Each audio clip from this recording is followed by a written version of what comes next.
I just finished jointing two big boards together with my number 8 from the 1800s restored number 8 Stanley joiner plane. And the sun's kind of setting behind there, but look at how I joined those boards with that old hand plane. That's something. You can't see any sunlight at all.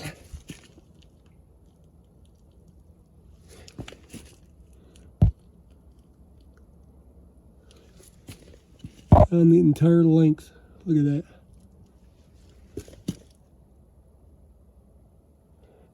And it even gets tighter when I use my car jack. When I install them, I'll press them together real tight before I screw them. So it even gets super tight compared to that even. So about nearly half of my floorboards, look at that, they're all joined. It's all yellow pine. Look at all those joined boards in the back of the trailer.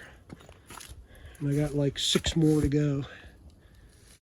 So here's the floorboards, about a third of them stacked up back here in the back of my trailer in the garage. And you can see the double groove. It's a groove on either long edge, both long edges of each board.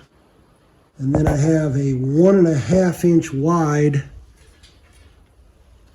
long, I guess, widthwise, by a 1/2 inch thick spline.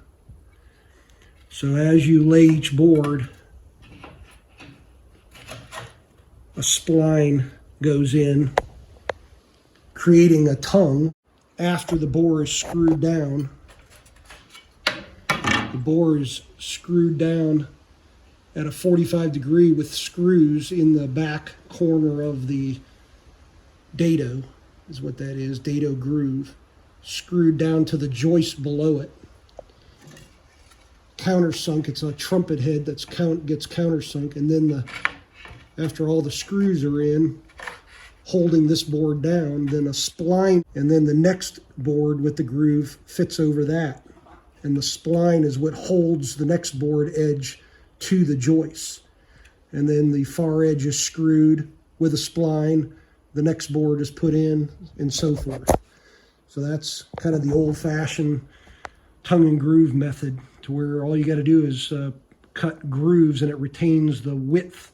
You don't lose any material making tongues on your board because you put in these splines. The wood flooring installation. I got the, I'll use this PVC pipe as a pointer. I got the very first board next to the wall installed. It's surface screwed on each stud with 3-inch screws countersunk, and I'll plug them. And then there's a spline, and then the second board is attached with the spline. I forgot.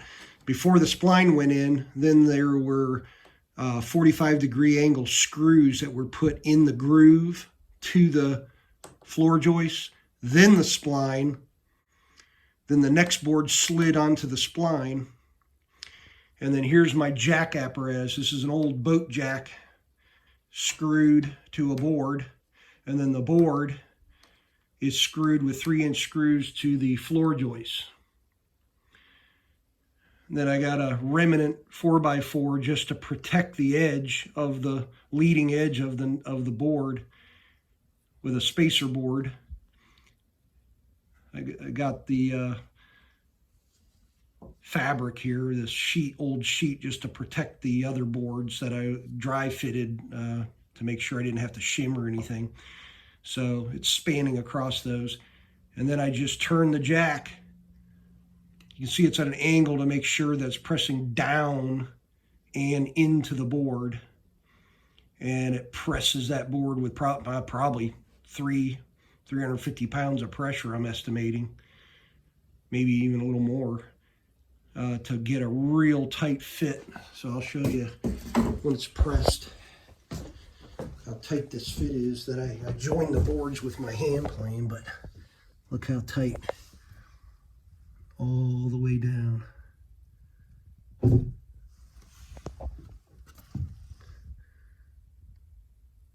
Look at that, how snug that is.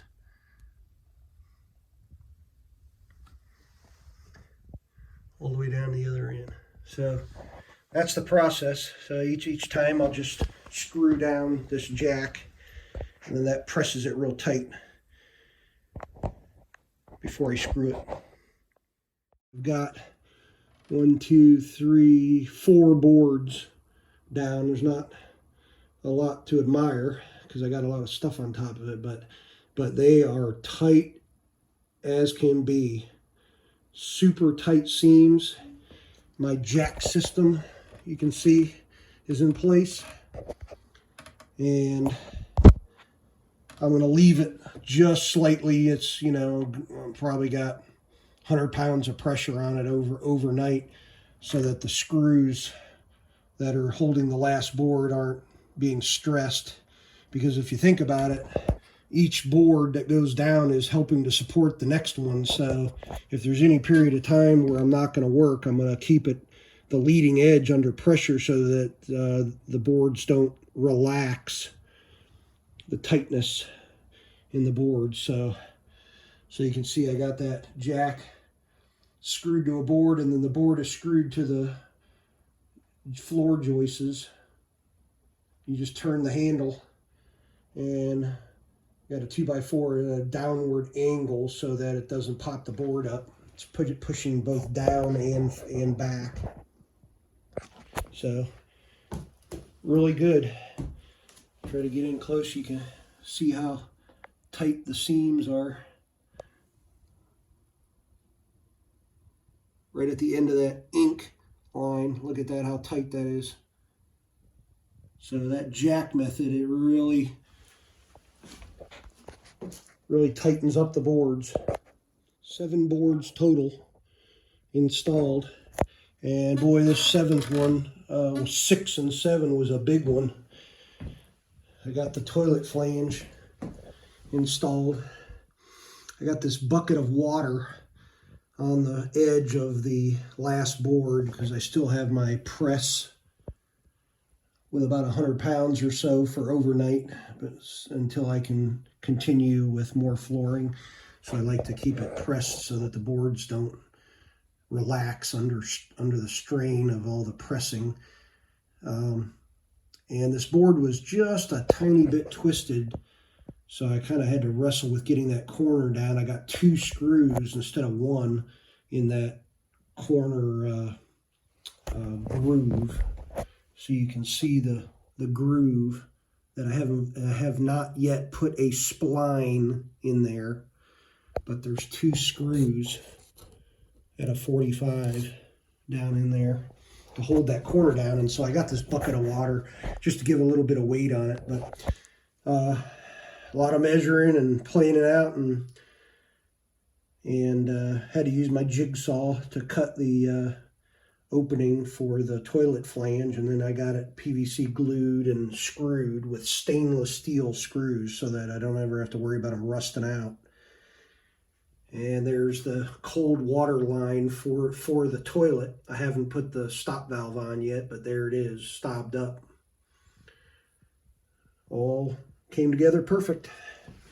And nice, whoop, almost slipped, nice tight seams on all the boards. Look at that.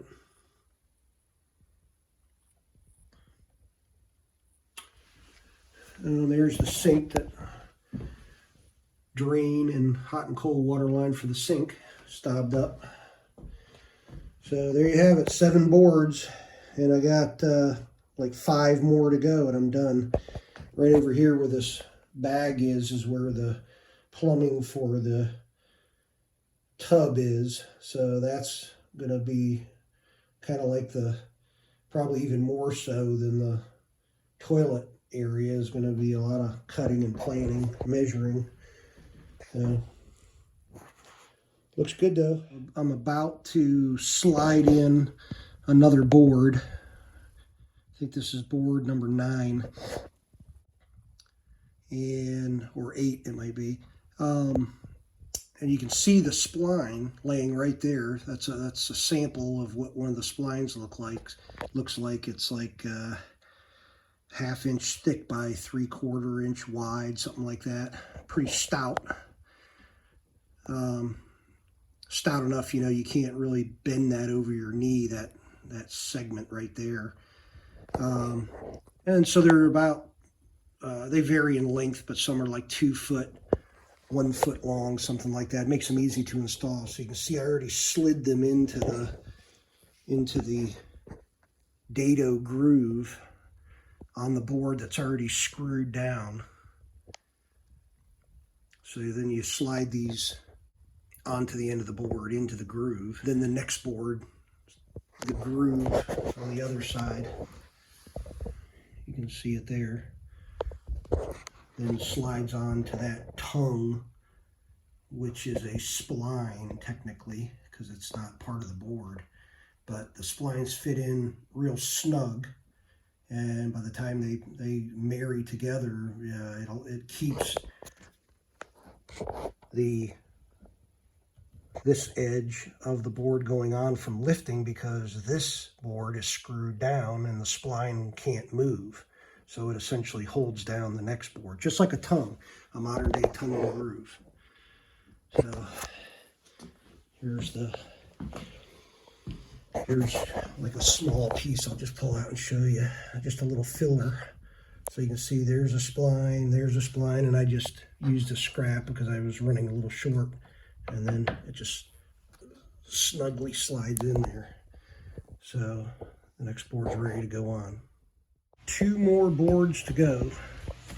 A 9-inch standard board and a 5-inch, 4.5 or 5-inch final board. And I pulled back the sheet that I've been walking on. I've been walking on a sheet just to keep dirt and grime and scuff marks off the bare wood before I finish it. I rolled it back to show you. You see the threshold on the inside will be done last, similar to what I did on the outside. And I haven't done the interior trim of the doorway. That'll be done last with the threshold. I had to pull out the tub and drop measurements off of the plumbing from the faucet that's in the tub, the fixtures in the back, and the drain. It's just, and I hope I got it right.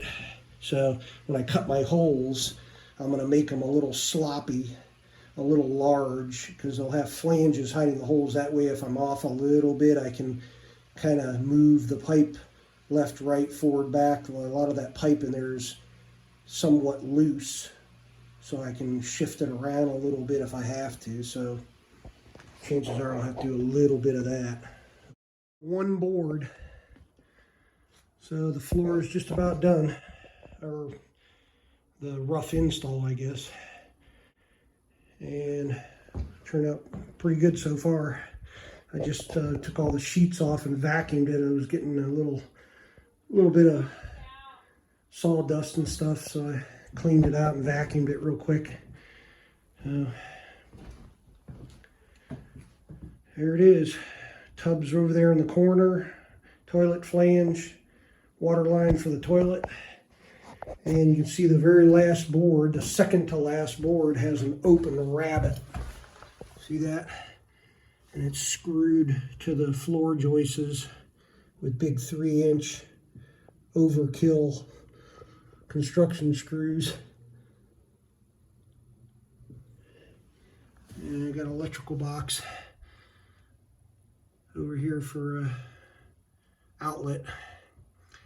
And so the final board will also have an open rabbet facing downward to overlap the rabbet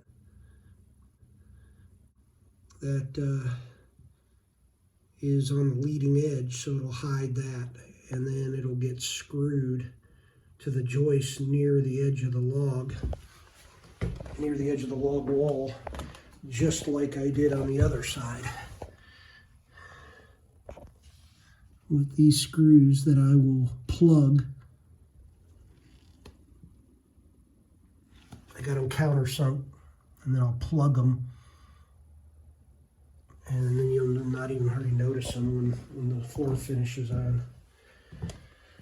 So it'll be just like the first board. And the last board will have a outlet in the corner.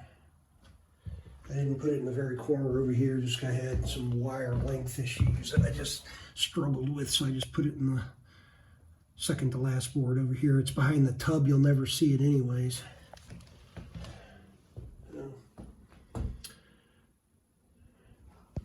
There you have it. Nice tight joints. I'm using that floor jack. All the plumbing roughed in, all the electrical is roughed in. It's for all intents a completed floor. And the first board and the last board was screwed directly, face screwed, countersunk. And I use these dark hardwood plugs that are glued in, perimeter glued in. So if I ever have to deal with the floor, if I ever had to, I can drill them out and then just unscrew the floor if I ever had to get under it for some reason. So you can see about every, I think they're like every 20 inches on center or something like that, there's a hardwood dowel plug. There's the last one by the electrical outlet. But all the seams look real good and tight. And you can see I got a couple boards like right here that have that ink stamp on them. And just coincidentally, by the way it worked out, 3 in a row over here. And the very last board on this side, it's also screwed.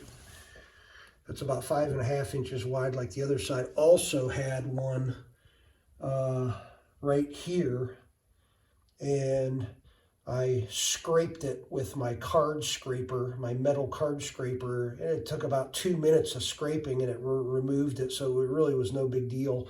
So I'll make quick work of removing those over there. And do some scraping. You can't see it, but you know, there's a few boards like right here. It's a nice tight seam, but this board is a little higher than that one, just slightly. So when I scrape that, I'll use my cabinet scraper or my hand plane and scrape these seams, and then they'll be the same level, which is a real common thing you have to do with a true hardwood plank, hardwood floor. It's almost impossible to get them leveled, you know, when you install them. You have to do some kind of scraping. So there's the toilet flange with a rag in it so I don't lose anything. I got this bucket of water because I had one board over here that was a little bit cupped that I really wrestled with to get the edge down. So I've just been leaving this heavy bucket of water on it for a while just to tame the board, maybe. It is screwed down, but I just thought, you know, it wouldn't stress the screws if I had some weight on it for a while. So, and there's the last board with the last outlet. So under the door will have a jamb, and I got to do a like baseboard bull nose trim on this wall. And you can see the first one is I don't even think I even need to do a baseboard. It's kind of nice how it matches right up to the log perfectly. And so does the last board. I really took a lot of time. Look how tight that is. I mean, it's right up. I just kept using my hand plane to kind of sculpt that edge along to form fit to the log. So I don't even think I'm going to do a baseboard there. And there you can see, like the other side, I used hardwood dowel plugs that I hammered in to cover my screw holes. At first glance, they just look like little knots. You don't even notice them. So there it is. Windows are done. So that's it. So I'll do some scraping on the floor, and then it'll be time to put a tung oil finish down, 3 coats of tung oil finish. Start off with my number 3 smoothing plane. This is from like the early 1920s smoothing plane, and I'm just running it over the seams, and it did such a good job that I got it set really fine, so I'm getting these wispy thin shavings. And the boards were planed already, smoothed pretty well. So I'm really just having to go over the seams to get the seams level. And while I'm at it, I'm just running it over the entire board, more than anything, just to clean the boards, just to create a fresh, nice, clean layer. And it's leaving such a nice, smooth surface that I'm not even having to do much scraping. Here is my Stanley number 82 scraper from the early 1900s as well that I restored, but in the corners, I'm able to get in the corners and just kind of clean the wood with this.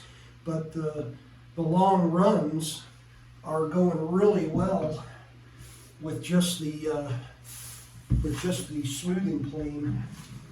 I'll show you that. There it goes.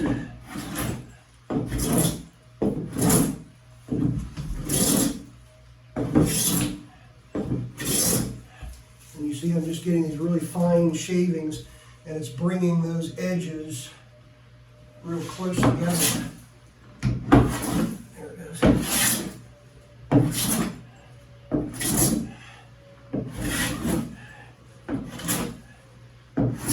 And at the same time, it's taking a layer of oxidized or dirty surface wood off to leave this nice clean layer before I finish it. So I don't even think I'm going to have to sand it at all.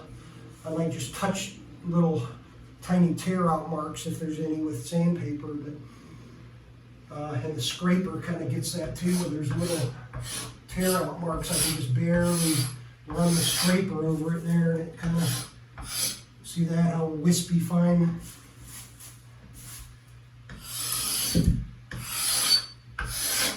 It just takes any scratch marks that might be present from the hand plane out.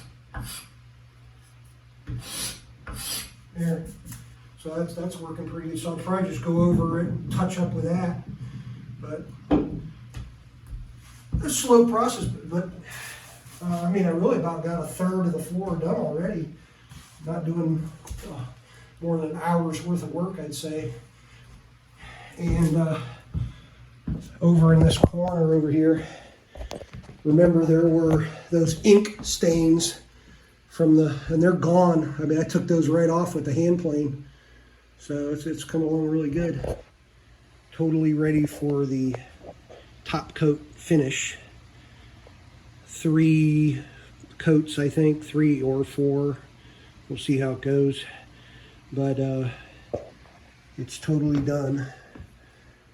Everything, all the boards are level to one another. It went a lot faster than what I thought it would. It was fairly hard work. I just went over all the boards, especially the seams with that number 3,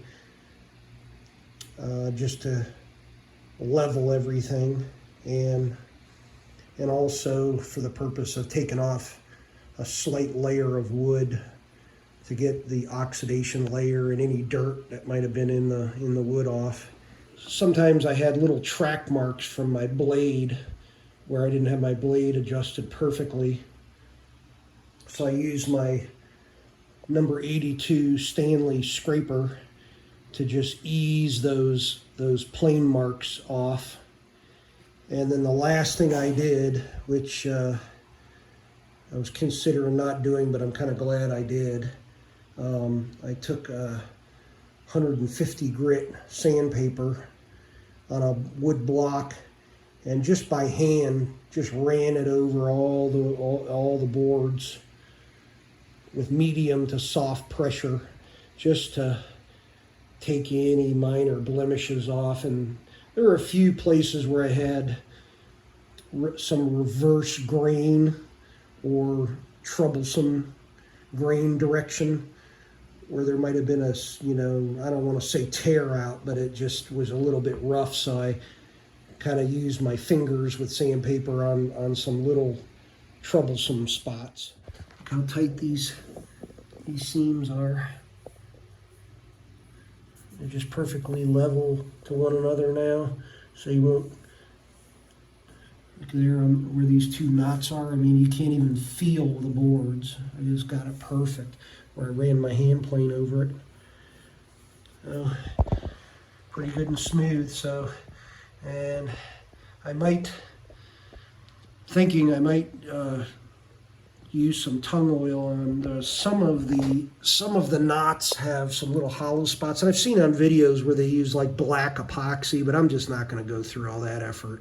I think I'm just going to drip and fill with some tongue oil in some of these, and even if they're not fully filled, again, this is a rustic outdoor bathroom, it's not a home, so I'll fill those with just tongue oil, I think, and then maybe just lightly sand them if I have to again before like the second or third coat.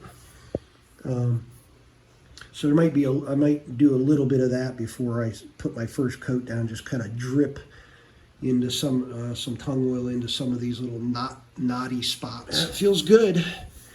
You know, it may not be super smooth like with a sanding machine, but by the time I put several coats of tongue oil on it, and again, I keep saying it is a rustic outdoor bathroom. I'm not going for some super fine finish look. I do want more of a rustic look anyway. So and then lastly, I'll do my like mini trim baseboards. I'll install those last. That way I can get my finish all the way up to the edges and stuff. And I'll take these electrical covers off when I do the finish too, before I do the finish. And all those little chrome floor plates, I gotta lift with some blue tape or something, keep them elevated so I can stain under them, and then I'll just plop them down when I'm done.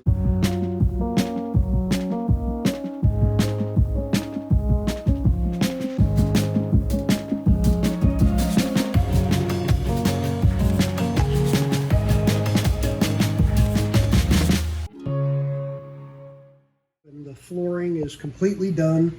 It's got 3 coats of tongue oil. Turned out really nice. And you can see in the light how it kind of has that little bit of a mottled, textured appearance from the hand plane work. Not much sandpaper. It's just a lot of hand scraped and hand planed. See that? How you can kind of see the little bit of texture to it. And over here is my last little bit of baseboard material, and that's the big one is the threshold. So I'll walk inside here. There's the plumbing for the tub. It's been about 7 days now, so you can put foot traffic on the floor now. I got a fan blowing in here just to keep the air circulating so I don't have any humidity issues. But I cleaned all the logs. There won't be any more sawdust in the entire project inside the cabin. So I took a couple of wet towels and hand wiped all the mild sawdust that was laying on the logs from part of the project. Here's the threshold. I'll just show you real quick. The threshold basically will be like that, and I gotta still cut it to length or whatever. But that's how it'll look. It's already got some tongue oil on it. See? And so you can see on either side I need my trim, and then I'll have a little bit of baseboard here and a little bit of baseboard there. And here's the baseboard. This is what it'll look like. Here's the baseboard that I did, and see in the corner, I ran it all the way to the corner and did my exact angle to meet the other log. So I decided I'm not going to do a baseboard here, because I just did such a perfect job of matching the floor up to this rounded log. I could do baseboard, but it matches right up so perfect that I think I'm just going to do a front and back baseboard. And remember, the tub will be here under the window, so a lot of this wall you won't even see. It'll be blocked by the tub, so all you're going to see is a little portion of the wall there. So I just don't see a need for a baseboard. And over here is where the sink is going to go. There's the drain for the sink. So I'm just going to do the same thing, do a baseboard here, and then have that flush to the wall. And then some of these knots, this is kind of neat. I literally, where there was a few little hollow spots, I did several drips of tung oil, where I just dripped the tung oil over the course of a couple days and filled little voids. Like there's a little bit of void there, see, and just kind of filled it to make it smooth. So boy, the knots really look neat, I think. Dark colored knots. Just really pretty. That tung oil really, and it's supposed to amber and turn more of an orange color over time, which will be a nice color, I think, with the painted log walls.